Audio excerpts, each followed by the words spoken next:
Sanitas. Sanitas parce que je pense que c'est l'avenir de la ville. C'est là où il y a une proportion forte de jeunes. C'est là où il y a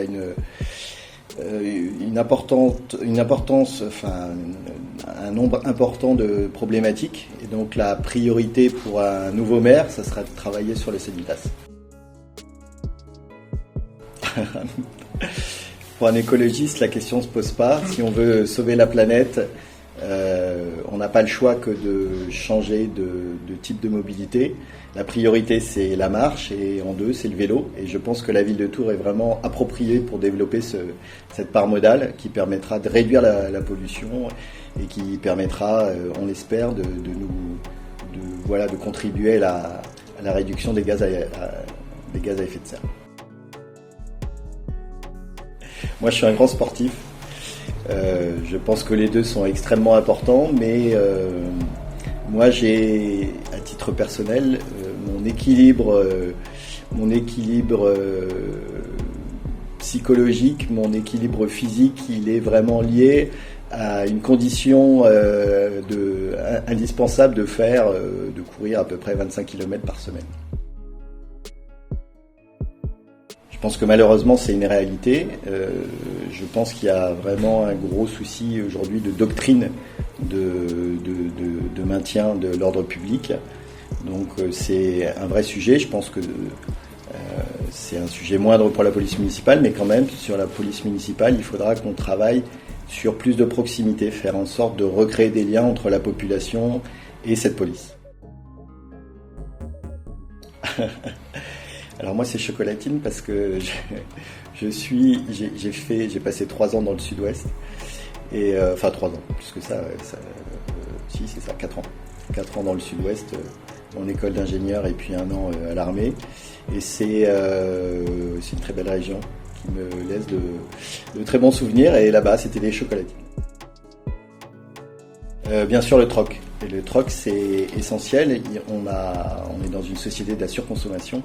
Aujourd'hui on ne fait que consommer des produits Kleenex qu'on jette. Voilà. Donc il faut réinventer une société de la réparation, de la réutilisation et aussi de la production, avec la relocalisation de la production. Je pense que c'est trois éléments extrêmement importants. Se mettre à réutiliser, donc ça veut dire aussi produire des produits qui sont réparables. Donc voilà, plein de choses à changer. Là, c'est un sujet extrêmement politique. Là, je dirais les deux. Je ne prendrai pas parti. Franchement, c'est un sujet... voilà. Dès qu'on essaye de développer ces questions-là, on se prend les pieds dans le tapis. Donc, moi, je me garderai bien de m'exprimer là-dessus. Il y a des pour et des contre dans les deux cas, mais ça prend plus que 30 secondes pour expliquer tout ça. Obama, il a créé un vrai espoir. Alors, c'était un espoir qui n'a pas été... il n'est pas allé totalement au bout de l'espoir qu'il avait créé, à mon avis. Je pense qu'il y a vraiment des lobbies extrêmement puissants aux États-Unis, et même le président des États-Unis il a du mal à développer la politique qu'il souhaite.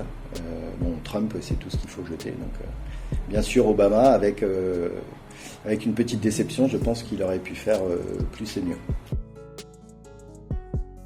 Gilets jaunes, bien sûr. Moi, j'ai toujours soutenu les Gilets jaunes dans leurs revendications de fin du mois, fin du monde, même combat. C'est une revendication que je comprends tout à fait. Je pense qu'en tant qu'écologiste, on ne pourra pas sauver la planète si on continue comme on fait aujourd'hui avec une augmentation permanente des inégalités. Et donc le cri de colère des Gilets jaunes, il est tout à fait compréhensible et il faut l'entendre. Et d'ailleurs, c'est le deuxième pilier de notre programme, la réduction des inégalités. Développement social. La croissance économique, elle est aujourd'hui associée à la destruction de la planète. Donc il faut changer nos indicateurs de richesse. Il faudrait passer à des indicateurs de bonheur, de bien vivre plutôt. Et donc, bien sûr, nous, la priorité, c'est de recréer du lien. On est dans, un slogan tout simple pour finir, c'est plus de liens et moins de biens.